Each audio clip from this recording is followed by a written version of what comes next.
সেখানে মুক্তিযোদ্ধারা আমরা যারা 71 সালে ছাত্র ছিলাম, যুবক ছিলাম, আমরা ভারতে গেলাম, ট্রেনিং নিলাম, ট্রেনিং নিয়ে অস্ত্র আনলাম, অস্ত্র এনে আমরা যুদ্ধ করলাম না পাকিস্তানের বিরুদ্ধে, আমরা পাঞ্জাবিদের বিরুদ্ধে, রাজা খানদের বিরুদ্ধে, মুজাহিদ বাহিনীর বিরুদ্ধে। এই দেশের মুজাহিদ বাহিনী কারা?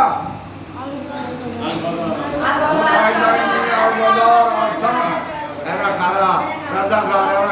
রাজাকার হচ্ছে আমাদের ভাইবারা তারা, এই দেশের বাঙালি আমাদের ভাইবারা তারা অশিক্ষিত। এই চেয়ারম্যানেরা টাকা পয়সা লোক করার জন্য, আমাদের মা বোনকে বিদ্যুৎ করার জন্য রাজাকারেরা পাঞ্জাবিকে সাহায্য করত।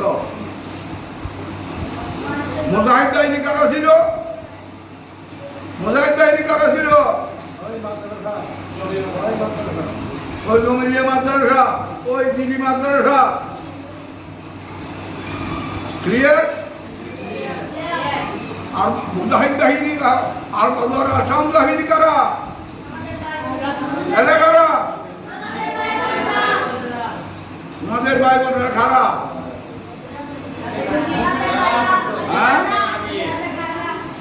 না, আসাম আলবদর এরা কারা? রাজাকার হচ্ছে অশিক্ষিত, পড়াতে পারে না, এরা অশিক্ষিত মানুষ, স্বাধীনতা বিরোধী পাঞ্জাবিদের আমাদের চেয়ারম্যানদের সাথে যারা থাকতো এরা হচ্ছে রাজাকার। চেয়ারম্যানেরা যাদেরকে ট্রেনিং দিয়ে রিক্রুট করেছে এরা হচ্ছে রাজাকার। এরা অশিক্ষিত মানুষ, শিক্ষিত ভদ্রলোক, আমাদের মতো ছাত্র যুবক আসাম সালবদর এরা কারা? শিবির, ইসলামী ছাত্র সংঘ। বুঝেছ? এত করে বুঝেছ, আগে বুঝো নাই? আসাম সালবদর এরা কারা? ইসলামী ছাত্র শিবিরা।